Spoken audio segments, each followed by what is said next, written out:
คนเราสร้างตนด้วยผลแห่งการศึกษาสร้างปัญญาด้วยเพียรเรียนรู้ความหมายแต่ความรู้เพียงลำพังอาจพังสลายหากดวงใจไร้ธรรมคอยนำทางเมื่อความรู้สูงเยี่ยมเทียมหมู่เมฆแต่คุณธรรมต่ำเชกเพียงยอดหญ้าความเฉลียวฉลาดอาจวาดมายาสร้างปัญหาสารพันแก่บ้านเมืองความรู้คือดวงประทีปส่องทางก้าวคุณธรรมคือดาวพร้าวงดงามหากมีเพียงปัญญาปราศสัจจากศีลธรรมแสงที่นำอาจกลับเผาใจตนเองแม้คุณธรรมสูงเยี่ยมเทียมหมู่เมฆแต่ความรู้ต่ำเชกเพียงยอดหญ้าแม้ซื่อตรงคงมั่นในศรัทธาก็อาจพลาดเพราะปัญญายังอ่อนอาจตกเป็นเหยื่อเหล่าทรชนผู้มากกลเล่ลวงพรางทุกคนแห่งความดีงามหากไร้ความรู้แสดงย่อมถูกแกล้งถูกหลอกชอกช้ำใจความรู้ต้องคู่คุณธรรม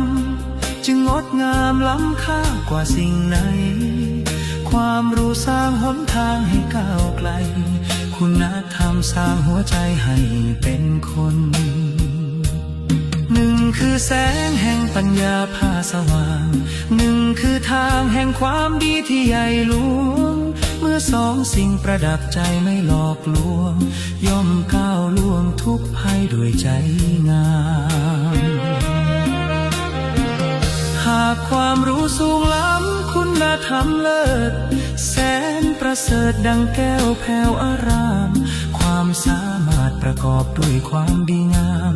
ย่อมน้อมนำโลกลาให้น่ายืนบ้านเมืองใดมีคนเตรียมความรู้และดำรงความดีอยู่ทั่วหน้าประชาราษฎร์ย่อมสุขทุกเวลาชาติพัฒนาด้วยคนงามทั้งกายใจฝึกเด็กน้อยให้เรียนรู้คู่ความดีฝึกชีวิตให้ซื่อตรงอย่างเข้มแข็ง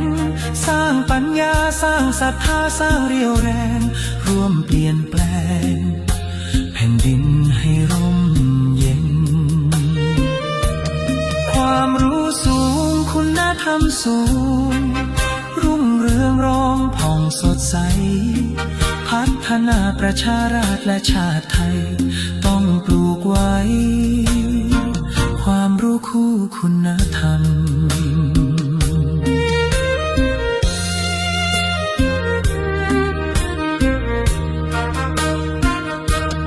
สร้างตนด้วยวิชาพาก้าวหน้าสร้างคุณค่าด้วยธรรมคำอุปถัมภ์สองสิ่งเกื้อหนุนกันทุกคืนวันเป็นรากมันแห่งชีวิตและแผ่นดินฝากถ้อยคำกังวานหวานน้อมนำให้โลกจำความหมายมีคลายนี้ความรู้ทำให้คนเก่งและเต็มปรี